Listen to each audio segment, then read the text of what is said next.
So this is page number 147। अब इसमें था कि जितने भी हायर डिपार्टमेंट या एडमिनिस्ट्रेशन के लोग होते थे, इनके पास प्रॉपर स्टाफ होता था काम करने के लिए, क्योंकि एक बंदे का काम नहीं था पूरे विलेज को संभालना या परगना को संभालना। यहाँ पे फंक्शनिंग को प्रॉपर रखने के लिए क्लर्क्स होते थे, अकाउंटेंट्स, ऑडिटर्स, मैसेंजर्स, सब लोग होते थे। प्रॉपर एडमिनिस्ट्रेशन चलता था। लोकल जो डॉक्यूमेंटेशन के लिए, एडमिनिस्ट्रेशन के लिए लैंग्वेज यूज़ की जाती थी, दैट वाज पर्शियन। ये हमने देखा था कि अकबर ने पर्शियन लैंग्वेज को ऑफिशियल लैंग्वेज कर दिया गया था। इसी वजह से क्रॉनिकल्स वगैरह भी वैसे ही मेंशन थे, वैसे ही लिखे गए थे। लेकिन जो लोकल लैंग्वेज थी वो विलेज के अकाउंट्स मेंटेन करने के लिए चला करती थी। ऑफिशियल अकाउंट्स के लिए पर्शियन लगती थी। अब जो मुगल क्रॉनिकल्स हैं वो ऐसे ही पोर्ट्रे करते हैं एम्परर को और उनकी कोर्ट को कि वो पूरा एडमिनिस्ट्रेशन अपरेटस बहुत अच्छे से चलाते थे, एकदम विलेज लेवल तक बहुत बेस्ट तरीके से चलाया करते थे। बट अगर एक्चुअली में देखा जाए तो this was not practically possible. Tensions वहाँ हमेशा रहा करती थी और जो रिलेशनशिप था लोकल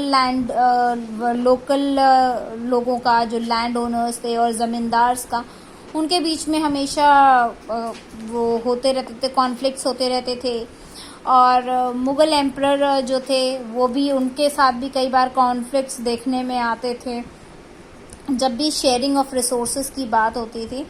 और जो ज़मींदार्स होते थे वो हमेशा पीजेंट्स को यहाँ से वहाँ यूज़ करा करते थे, जैसे अगेंस्ट द स्टेट। जो पीजेंट्स होते थे उनको हमेशा अगेंस्ट कर दिया करते थे स्टेट के, कि आप खिलाफ चले जाइए, अपने मतलब पड़ोसी टेरिटरी के जो पेजेंट्स थे उनको अपनी तरफ मिला लिया एंड ऑल। इस तरीके की छोटे छोटे से कॉन्फ्लिक्ट्स चलते रहते थे। Now we'll come to page number 248। Sorry, that was not page 148, that was 248, my mistake. So next is beyond the frontiers. So beyond the boundaries क्या चीज़ थी? जो राइटर्स हैं जिन्होंने क्रॉनिकल्स लिखा है, अगर हम फ्रंटियर्स या बाउंड्रीज की बात करते हैं तो ये हमने देखा था कि मुगल एम्परर्स टाइटल्स देने में बड़े ज़्यादा माहिर थे। वो खुद को भी टाइटल्स दिया करते थे। एक तो जब उनका ताजपोशी होती थी, किंगशिप उनको ऑनर होती थी, तब मिलता था, मतलब असाइन कर दिया जाता था। क्रॉनिकल्स में इसको बहुत अच्छे से एक्सप्लेन, बहुत डिटेल में लिखा गया है किसको कौन सा टाइटल दिया गया। और जो क्रॉनिकलर्स थे उसको बहुत ग्लोरीफाई करके दिखाते भी थे, जैसे कि इसमें बताया गया है शहनशाह का टाइटल उनको दिया जाता था, किंग ऑफ किंग्स। शहनशाह मतलब किंग ऑफ किंग्स। या फिर जब इनको थ्रोन पे बैठाया जाता था, जब या तो किसी बहुत स्ट्रॉन्ग जो ओपोनेंट्स थे उनको हरा दिया, तब इनको टाइटल मिल जाता था। या फिर जब इनकी ताजपोशी होती थी उस टाइम मिल जाता था। तो शहनशाह का title means king of Kings. Jahangir को टाइटल मिला हुआ था वर्ल्ड सीजर। शाहजहां को मिला हुआ था किंग ऑफ द वर्ल्ड। जो क्रॉनिकलर्स थे वो इसको बहुत अच्छे से डिटेल में लिखाया गया है, बताया गया है कि मुगल एम्परर कितने ज़्यादा स्ट्रॉन्ग थे और उनका कोई भी कंटेस्टेंट आसपास नहीं रह पाता था, टेरिटरी इनके अंडर में आ जाती थी, पॉलिटिकल कंट्रोल में रहा करती थी। लेकिन अगर क्रॉनिकल्स के अलावा हम बाकी की कंटेम्प्रेरी हिस्ट्री को अगर देखते हैं तो दिखाई देता है कि यस, डिप्लोमेटिक रिलेशंस थे। ऐसा नहीं था कि ये हमेशा जीत रहे थे या सारी चीज़ें इनके कंट्रोल में थी। कॉन्फ्लिक्ट्स हमेशा से चलते थे, बाउंड्रीज पे टेंशन बनी रहती थी, पॉलिटिकल राइवलरी चलती रहती थी और रीजनल इंटरेस्ट के चलते। अब इसमें सबसे पहले देखेंगे सफाविद्स और कांधार की, जैसे कि लड़ाई बहुत ज़्यादा फेमस थी। तो पॉलिटिकल और डिप्लोमेटिक रिलेशंस जो थे मुगल के और उनकी आसपास की कंट्रीज़ जैसे कि ईरान और तुरान के, ये जो ईरान और तुरान, ये आपस में इनके रिलेशंस बने रहते थे कि फ्रंटियर्स को कंट्रोल करने के लिए इनका बॉर्डर डिसाइड किया गया था हिंदू कुश माउंटेन्स से। तो अफ़गानिस्तान से ये कंट्री सेपरेटेड थी हिंदू कुश माउंटेन्स से। और एक साइड में था आपका सेंट्रल एशिया और ईरान का रीजन और दूसरी साइड में था अफ़गानिस्तान का रीजन। इसमें अगर आप देखें तो यहाँ पे आपका मेंशन्ड है जो बॉर्डर्स थी दैट वर डिफाइंड कि Hindu Kush mountains that separated Afghanistan from the region of Iran and central Asia. तो आपका हिंदू कुश माउंटेन्स ने अफगानिस्तान को सेपरेट कर रखा था ईरान और सेंट्रल एशिया से। अब जितने भी कॉन्करर्स थे जो कि अपना इंडियन सब कॉन्टिनेंट पे कब्जा जमाना चाहते थे, उनको हिंदू कुश माउंटेन कवर करके आना होता था, तब वो नॉर्थ इंडिया पे और अटैक कर सकते थे या पहुंच सकते थे। और हमेशा से जो मुगल पॉलिसी रही थी कि जो आने वाला अपकमिंग डेंजर है या जो भी वहां से आ सकता है, उनकी स्ट्रैटेजी को कंट्रोल करके उनको निस्तो नाबूद कर दिया जाए, खत्म कर दिया जाए, उनकी स्ट्रैटेजी को खत्म कर दिया जाए, क्योंकि काबुल और कांधार दोनों जगह से ही अटैक होने के प्रॉपर चांसेस होते थे, तो वो हमेशा वहां पे अटेंटिव रहा करते थे। और जो कांधार था वो एक कनेक्शन या बोन का काम करता था सफाविड्स और मुगल्स के बीच में। और जो फोर्ट्रेस टाउन था वो इनिशियली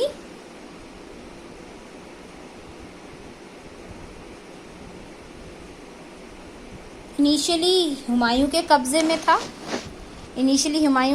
में था। फिर उसको 1595 ने दोबारा से कॉन्कर किया था अकबर ने। फिर जब सफाविड कोर्ट को रिटेन किया गया था तो वहाँ डिप्लोमेटिक रिलेशन सेटल हुए थे मुगल्स के साथ। और फिर वो हमेशा से अपना हक जमाते रहते कि कांधार हमारे कब्जे में है, कांधार हमारे कंट्रोल में है। फिर 1613 में जहांगीर ने डिप्लोमेटिक दूत को भेजा जो इनकी इंफॉर्मेशन लेके गया शाह अब्बास की कोर्ट में, और वहाँ पे मुगल केस को रखा कि भाई कांधार पे हमको हमारा कब्जा दे दिया जाए, लेकिन उनका वो मिशन फेल हो गया था। और जो प्रॉपर मुगल गैरिसन था वो डिफीट हो गया, जो मतलब यहाँ से वकील गया हुआ था अपना पक्ष रखने के लिए, वो वहाँ हार गया था और फिर उसको सरेंडर करना पड़ गया था और सिटी ऑफ सफाविड्स को उसने सरेंडर कर दिया था। तो ये हमेशा मेन चीज़ रहे थे। अब यहाँ पे भी एक पेंटिंग है जिसको हम देख सकते हैं। ये जहांगीर का जो ड्रीम है वो दिखाया गया है। You can have a look in the painting. अब इसमें अगर आप देखते हैं एक छोटा सा इंस्क्रिप्शन लिखा हुआ है मिनिएचर रिकॉर्ड्स के ऊपर, जो कि जहांगीर ने बनाया था। और अबुल हसन ने इस पेंटिंग में वो चीज़ डिपिक्ट करने की कोशिश की है कि एक कैसा सपना वो देखते थे, क्या वो चाहते थे, क्या उनका ड्रीम था एम्परर का। और जो अबुल हसन थे, अभी हम पढ़ ही चुके थे पहले कि अबुल हसन बहुत अच्छे पेंटर थे, एकदम लाइवली पेंटिंग्स किया करते थे। तो उन्होंने इस सीन को पोर्ट्रे किया हुआ था जहाँ पे दो रूलर्स हैं, जहांगीर है और सफाविद शाह अब्बास हैं, जो कि बहुत अच्छे से एम्ब्रेस कर रहे हैं एक दूसरे को, जैसे सुलह हो गई हो। और जो दोनों के दोनों राजा हैं वो ट्रेडिशनल कॉस्ट्यूम्स को अपने दिखा रहे हैं। जो फिगर है शाह का वो उनके पोर्ट्रेट्स पे बेस्ड है, जो कि बिशन दास ने बनाया था और जो कि मुगल के साथ थे, मुगल एम्बेसी में रहा करते थे, डिज़ाइनिंग वगैरह किया करते थे।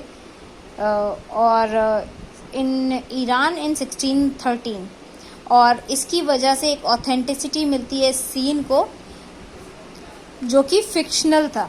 कि सीन तो फिक्शनल था, उनका ऐसा ड्रीम था, बट ये फिक्शनल इसलिए और इसको रियलिटी इसलिए मिलती है क्योंकि ये जो डिज़ाइन, जो कॉस्ट्यूम उन्होंने पहना हुआ था वो बिशन दास का बनाया हुआ कॉस्ट्यूम उसमें पेंट किया गया था। क्योंकि अब ये फिक्शनल इसलिए है क्योंकि ये दोनों कभी एक दूसरे से मिले नहीं थे, लेकिन मिले भी नहीं थे, पर फिर भी ऐसा ड्रीम था तो उसको रियलिटी देने के लिए उनको ऐसा कॉस्ट्यूम पहनाया गया जो रियल में एग्जिस्ट करता था। सो अब next topic is the Ottomans pilgrimage and trade. तो जो रिलेशनशिप थी मुगल की तो ओटोमन्स इज पिलग्रिमेज की ट्रेड में जैसे इनको टैक्स वगैरह मिल जाता था, और जो उस पे पिलग्रिम्स पे टैक्स वो लगाया करते थे, और किस तरीके से इन्होंने पिलग्रिमेज को ज़्यादा ग्लोरीफाई किया हुआ था। तो जो मुगल्स का और ओटोमन्स का जो रिलेशन रहा है वो एकदम फ्री मूवमेंट का रहा है। उन पे एज सच कोई कंट्रोल नहीं रखा गया कि कोई भी मर्चेंट आ सकता है, पिलग्रिम्स आ सकता है इनकी टेरिटरी में, और उसके ऊपर ओटोमन का कंट्रोल रहेगा, वो देख सकते हैं। और ये हिजाज के लिए, हिजाज जो हज के लिए निकलते थे उनके लिए, या पिलग्रिम्स के लिए निकलते थे, उनके लिए एकदम सही था। और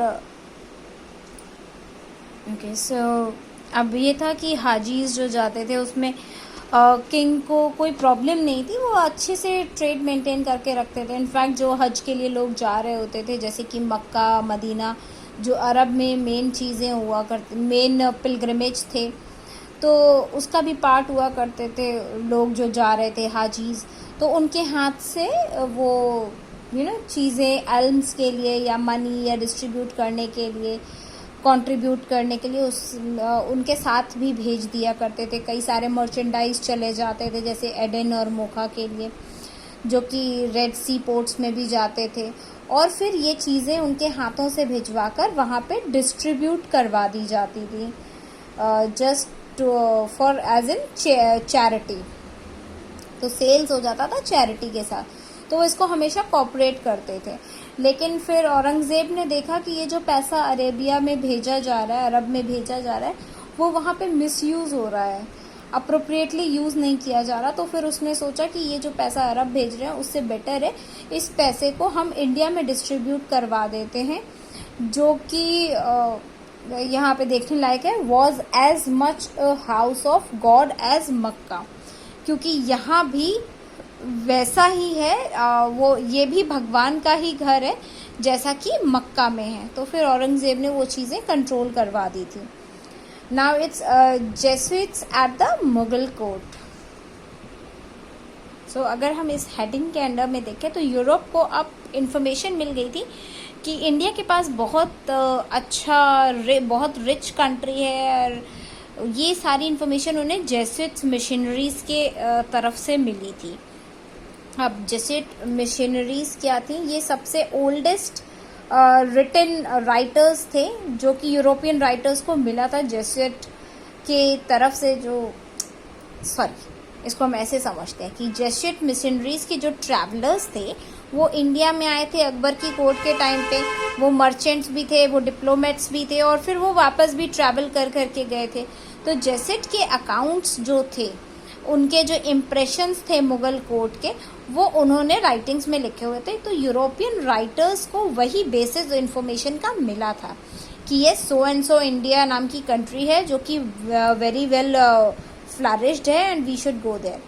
अब इसमें से ही एक एक्सर्प्ट है, दैट इज एक्सेसिबल एम्परर, जिसमें जो मॉन्सेरेट थे, जो कि एक जेसुइट मिशन के मेंबर थे, उन्होंने अकबर के बारे में लिखा है कि वो इतने इजीली एक्सेसिबल थे, वो अपनी ऑडियंस से मिलते थे, अपॉर्चुनिटी देते थे ऑलमोस्ट एवरी डे, कि हर कोई कॉमन मैन, नोबल मैन उनसे बात कर सके। वो बहुत वन ऑन वन बात करने में यकीन रखते थे। ऐसा नहीं था कि राजा थे तो कॉमन बंदा उनसे बात नहीं कर सकता था, तो बहुत ज़्यादा इजीली एक्सेसिबल थे, उनसे अगर कोई मिलना चाहे तो मिल सकता था। और बहुत ही प्लेजेंट स्पोकन थे, और जो भी उनसे मिलना बात करना चाहे वो ऑलवेज रेडी रहते थे, और बहुत कर्टेसी और अफेबिलिटी के साथ उनसे मिला करते थे, और उनके चीज़ों को समझा करते थे, डिस्कस किया करते थे। तो ये अकबर के बारे में उन्होंने लिखा हुआ है। अब यूरोपियंस को जैसे ही ये इन्फॉर्मेशन मिली तो उन्होंने फिर डिस्कवरी किया, और डिस्कवरी हो गई इनकी डायरेक्ट सी रूट की इंडिया की तरफ, कि इंडिया में डायरेक्टली कैसे पहुंचा जा सकता है बिना अरब के इंटरवेंशन किए। सो 15th सेंचुरी के एंड तक इनको डायरेक्ट रूट मिल गया था।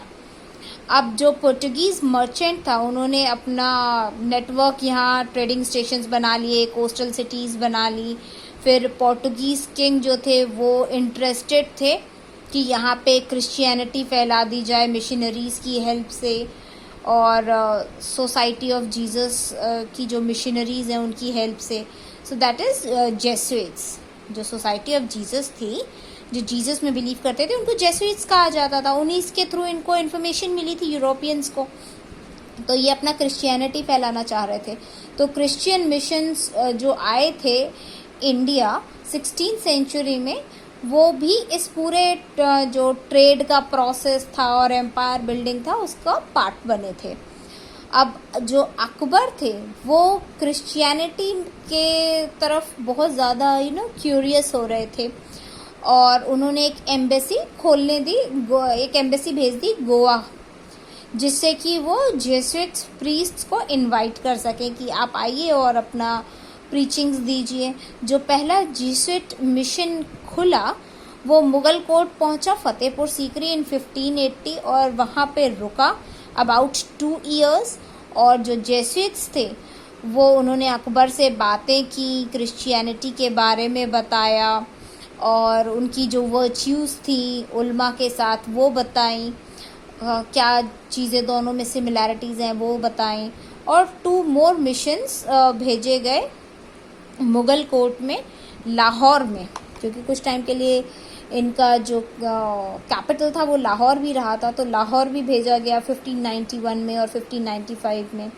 फिर ये जो जेसुइट्स अकाउंट्स थे ये पर्सनल ऑब्जर्वेशन पे बेस्ड थे, क्योंकि वो डायरेक्टली किंग से मिले हुए थे, और उन्होंने प्रॉपर कैरेक्टर के ऊपर और एम्परर का जो वे ऑफ थिंकिंग था उसके ऊपर अपने डिस्क्रिप्शंस भी दिए, अपने व्यूज़ भी लिखे, क्योंकि वो डायरेक्ट 1-on-1 उनसे मिले हुए थे। तो वही जो अकबर के बारे में अभी हमने पढ़ा यहाँ लेफ्ट में, दैट वाज उनका पर्सनल एक्सपीरियंस।